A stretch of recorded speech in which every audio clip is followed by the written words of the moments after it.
De volta com a Acontece Regional e para falar das eleições de domingo que exigem do eleitor maior atenção redobrada por conta da hora do voto. Quem tem as informações sobre as eleições e sobre algumas regras que já estão valendo, inclusive a lei da ficha limpa, é o Márcio Correia. Bom dia, Márcio.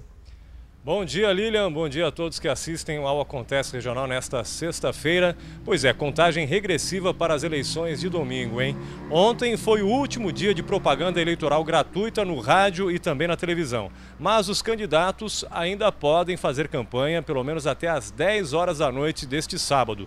Quem dá mais detalhes para a gente sobre todo o processo eleitoral que será realizado no próximo domingo é a cientista política Dora Soares. Dora, muito obrigado pela sua presença, muito bom dia. Bom, até sábado às 10 horas da noite a propaganda eleitoral gratuita está bloqueada no rádio e na televisão, mas os candidatos nas ruas ainda podem fazer campanha. Que tipo de campanha é permitido nesse período? A campanha com som, carreatas, a campanha de panfletagem já não pode mais ser feita. Você pode fazer divulgação, continuam as faixas nas casas, continuam a propaganda na rua, mas a panfletagem, o assédio ao eleitorado já não é mais permitido. Você pode sim fazer carreatas, colocar os carros de som até às 10 da noite. E eu diria mais a propaganda pública, não gratuita, porque a gente que a financia. Tá certo, é verdade mesmo. E com relação à boca de urna, proibidíssima no dia da eleição, né? Proibidíssima.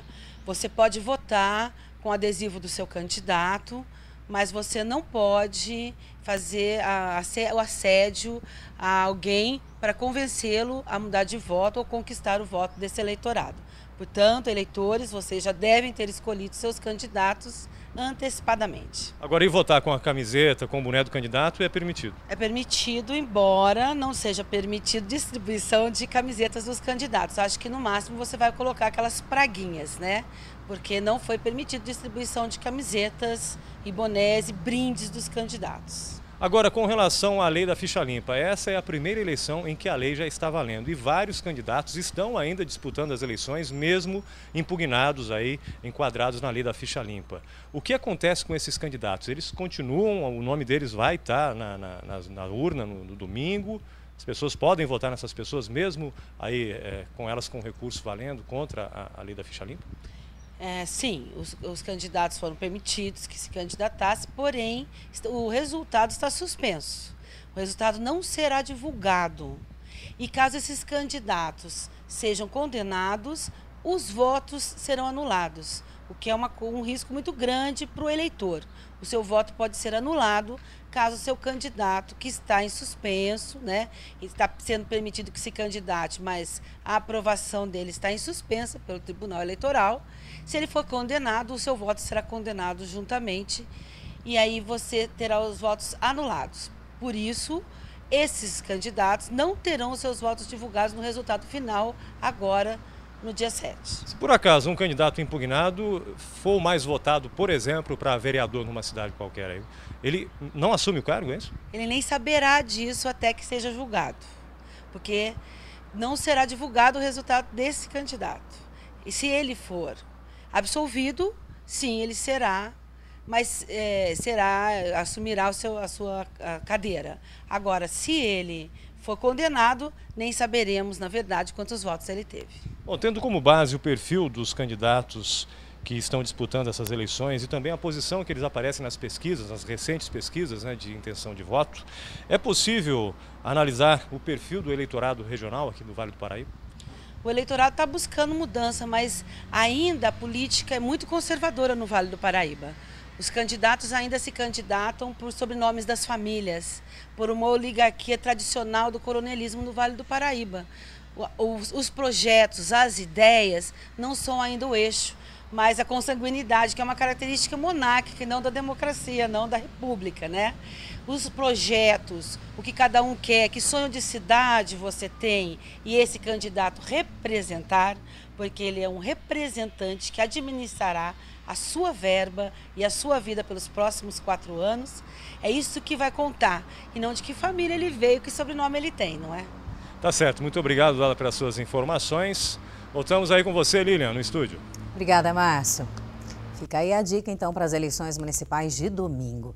E hoje é mais um dia de fiscalização em alguns pontos das cidades de São José dos Campos e Jacareí. Confira. Em São José dos Campos, a radar nas avenidas Pico das Agulhas Negras e Rui Barbosa, Zona Norte, na Avenida Juscelino Kubitschek, área leste, e na Avenida Francisco José Longo, região central. Em Jacareí, a fiscalização ocorre em 4 pontos da cidade. Na Avenida Lucas Nogueira Garcês, no Jardim Nova Esperança, na 9 de Julho, no centro, na Avenida Dom Pedro I, no Parque dos Príncipes, e na Rua Padre Eugênio, no Jardim Jacinto. Por falar em trânsito, agora às 7h43, informações ao vivo das estradas que cortam a nossa região. Pela rodovia Presidente Dutra, já sabemos, né? Congestionamento lá no trecho de Guarulhos, o motorista tem de ter paciência pelo excesso de veículos. Esse daí é o trecho do Vale do Paraíba, em São José dos Campos, entre São José e Jacareí. Movimentação tranquila, o tempo está aberto, o motorista faz excelente viagem. Só no trecho de São José dos Campos mesmo, no 145, lembro que tem um pouquinho de lentidão na pista sentido São Paulo. E na pista sentido Rio, próximo ao quilômetro 146, tem um veículo quebrado que interdita a terceira faixa e causa um pouquinho de lentidão, então é bom o motorista se atentar. Nas estradas estaduais, tempo bom, trânsito fluindo bem, não há interdição prevista para Tamoios hoje, mas há sim na Floriano Rodrigues Pinheiro, portanto, se você vai precisar subir sentido Serra da Mantiqueira, se programe porque tem então interdição por conta de obras. Aí é o trecho de São José dos Campos também, movimentação tranquila para um motorista nesta sexta-feira. E a sexta-feira e o fim de semana de eleições vão ser de tempo aberto. Segundo os meteorologistas, tinha até uma frente fria passando aqui pela região. Aliás, ela passa, só que ela é bem fraca e aí só causa mesmo nebulosidade. Hora da previsão do tempo. A sexta-feira terá sol e temperaturas elevadas na região. Enquanto os termômetros sobem, a umidade cai e deve ficar em torno de 50%. Máximas de 24 graus em Ubatuba, 29 em Santo Antônio do Pinhal e Paraibuna e 33 graus em Aparecida e Taubaté. E você, é claro, pode sempre participar com sugestões aqui no Acontece Regional. Tem 3 formas de você interagir conosco. Uma delas é através da nossa página na internet. Tem lá o canal Fale Conosco. Nos envie, sim, sugestões de matérias. Tem também o Facebook, facebook.com/TV Bandivale, para você interagir conosco. E via Torpedo você pode enviar a sua mensagem, sua sugestão, para o número 72250. Comece o seu texto com as letras BV de Bandivale.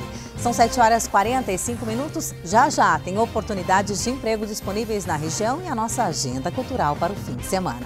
Bom dia para você!